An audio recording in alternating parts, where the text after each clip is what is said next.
আসসালামু আলাইকুম। আনান আম্মুর চ্যানেলে সবাইকে স্বাগতম। গুঁড়ি, গুঁড়ি বৃষ্টি হচ্ছে আর বৃষ্টির মধ্যে গাছের বড় আম থেকে আম পাড়ছে। আর আমগুলো এভাবে মাটিতে পড়ার কারণে জাল দিছে। আর উপর থেকে আমগুলো পড়ছে। বৃষ্টির মধ্যে কিন্তু এভাবে আম ভালোই লাগে পারলে গাছের আম। আর এই বৃষ্টির মধ্যে কিন্তু আমগুলো একদম পাকা ছিল। আর পড়ে কিন্তু অনেক আমগুলো নষ্ট হয়ে গেছে। কিন্তু তারপরেও গাছের আম বলে কথা। আর এদিক থেকে ২ বিয়ান মিলে এখানে গাছের বড় কাঁঠাল পাড়ছে, সেটা কাটতেছে আমার আম্মু আর আমার শাশুড়ি। গাছের কাঁঠাল কিন্তু এই কাঁচা কাঁঠাল কাটা কিন্তু অনেক কঠিন একটা কাজ। মানে আঠা পড়ে আর এই গাছের এই কাঁঠালটা কাটার কিন্তু একটু প্রসেসিং আছে। কাঁঠাল কাটার পরে একটু পানি দিয়ে ধুয়ে আরেকটু হলুদ দিয়ে দিলে আপনার আঠাগুলো কিন্তু ওইভাবে ভরে না। তারপরেও ভরে। আর আমি এই কাঁঠালটা কাটার অতটা সাহস পাই না। দেখেন এই দুজন মিলে এভাবে কাটতেছে। আমি এর আগেও ২-৩ বার এরকম করে কাটছি। তারপরও আমার হাতে একটু আঠা ভরছে। আর বড় কাঁঠাল, অনেক বড় কাঁঠাল ছিল। একবারে অনেকগুলো কাঁঠাল একদম পাতিল ভর্তি হয়েছিল। অর্ধেক রান্না করছে আর অর্ধেক এভাবে কাটছিল। আমি শুধু এদের কাটাগুলো দেখতেছিলাম। ২ জন এত সুন্দর করে কাঁঠালগুলো কাটতেছিল।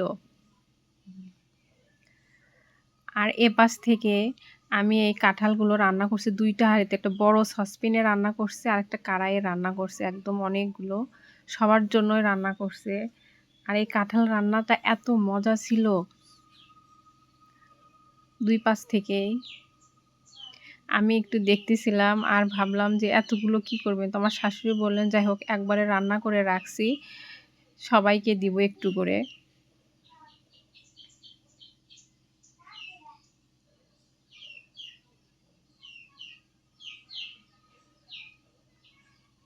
এই তো আমি দেখার পরে আমি এগুলো ঢেকে রাখছি। আর আজকের দিনটা কেমন যেন বৃষ্টি, বৃষ্টি, একবার রোদ হয়, আবার বৃষ্টি হয়। সারাদিনটা এরকমই। তো ভাবলাম আমি একটু দুপুরবেলা একটু ভাজি দিয়ে ভাতটা খাই। তো ভাবলাম প্লেটে একটু উঠায় নিই। আর উঠায় নিয়ে এত সুন্দর লাগতেছিল প্লেটের মধ্যে কাঁঠাল ভাজি আর ভাত। আর বৃষ্টির মধ্যে কিন্তু এভাবে কাঁঠাল ভাজি দিয়ে ভাত খেতে ভালোই লাগে এই সময়। আর কিছুদিন পর কিন্তু এই কাঁঠাল ভাজিটা খাওয়া যাবে না। কাঁঠাল কিন্তু পেকে যাবে। এই সময় একটু কাঁঠাল ভাজি দিয়ে ভাত খেতে ভালোই লাগে। কাঁঠালটা কিন্তু একবারে ভাজি করে নাই। একটু, একটু ঝোল রাখছে। কিন্তু এরকম তরকারিও কিন্তু মজা লাগে খেতে। আর এখান থেকে আমি ভাবছিলাম যে ফ্রিজে একটু গুড়ের জিলাপি আছে। আপনাদের সবার এই গুড়ের জিলাপি খেতে কেমন লাগে? আমার তো এই ঠান্ডা একটু গুড়ের জিলাপি খেতে মাঝে মধ্যে ভালোই লাগে। যদিও মিষ্টি একটু কম খাই। আর দুপুরের রান্না তো কাঁঠালের তরকারি রান্না হয়েছে এদিক থেকে। আমার ছেলের জন্য এই যে আলু ভাজি করে রাখছি। ও আলু ভাজি দিয়ে ভাত খাবে।